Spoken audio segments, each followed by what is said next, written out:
পায়ের মোজার মধ্যে 1000 টাকার 3টা নোট লুকিয়ে রাখলাম। ছাত্রের মা একটু আগেই এই মাসের টিউশনের টাকা দিয়ে গেল। ছাত্রের সামনে এমন ভাব করলাম যে যেন মনে করে পা চুলকাচ্ছি।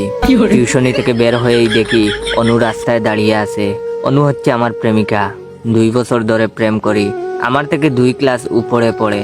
আগে একসাথেই পড়তাম, কিন্তু 2বার ফেল করার কারণে এখন ও আমার সিনিয়র। এই জন্যই ওর কথায় উঠবস করতে হয়। আমাকে দেখেই বলল টিউশনির টাকা দিছে। আমি আমতা আমতা করে বললাম না, দে নাই তো, কেন কি হয়েছে? সে বলল তুই না বললি আজ টিউশনির টাকা দিবে। রেগে গেলে প্রেমিকা আমাকে তুই করে বলে। সিনিয়র তো, তাই কিছু বলতে পারি না। চুপচাপ থাকলাম, কোনো উত্তর দিলাম না। সে বলল কিরে উত্তর দেস না কেন? আমি আবার আমতা আমতা করে বললাম আজকে দেওয়ার কথা ছিল কিন্তু দেয় নাই। প্রেমিকা কাছে এগিয়ে এসে বলল পেন্টের ওয়েট ভিডিওটা শেষ করার আগে আমার অরিজিনাল টিকটক অ্যাকাউন্ট বাইচা বনফায়ার আর ইউজার নেম ইওর জয় অ্যাকাউন্টটাকে ফলো দিয়ে রাখবেন। আর হ্যাঁ, যাদের আমার গল্পগুলো ভালো লাগে তারা অবশ্যই আমার প্রোফাইলে ঢুকে আমার পেজের লিংক পাবেন। লিংকে টাচ করলেই আমার পেজে নিয়ে যাবে। আমার পেজের নাম ফানি মামা। এফবিতে ঢুকেই ফানি মামা সার্চ দিলেই আমার পেজ আসবে। সবাই আমার পেজটাকে ফলো দিয়ে রাখবেন।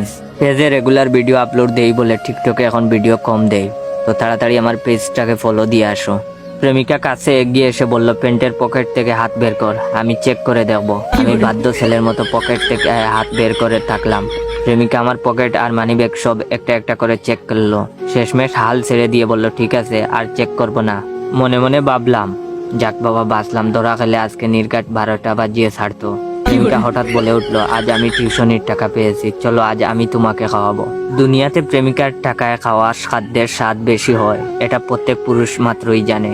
রেস্টুরেন্টে বসে আছি, প্রেমিকা একটার পর একটা অর্ডার দিয়েই যাচ্ছে। খাবারের তালিকা দেখে প্যান্টের বেল্ট একটু ইজি করে দিলাম বেশি খাওয়ার জন্য। ওয়েটার একটার পর একটা খাবার দিচ্ছে আর আমি সাবার করে দিচ্ছি।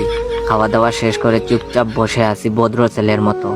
এমন সময় প্রেমিকা বলে উঠলো আর সকাল 9:23 তুমি ঘুম থেকে উঠেছো, তারপর বাথরুমে গিয়ে ফ্রেশ হয়েছো 18 মিনিটে, তারপর আমাকে বলছো কাপড় ধুয়ে দিবা, কিন্তু ওই সময় তুমি পাশের রুমের ছেলেদের সাথে বসে তাস খেলছো। সেখান থেকে উঠে গোসল করছো 25 মিনিট ধরে।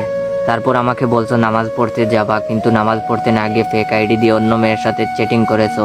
এটা হচ্ছে ভিডিওর প্রথম পার্ট। দ্বিতীয় পার্ট আমার পেজে আপলোড দেওয়া হয়েছে। তাই দেরি না করে এফবিতে ঢুকে আমার পেজ ফানি মামাকে ফলো দিয়ে রাখো। আর হ্যাঁ, ভাইয়ের এই ভিডিওতে কয়েকটা কপি লিঙ্ক আর লাইক কমেন্ট করে দিও। ধন্যবাদ।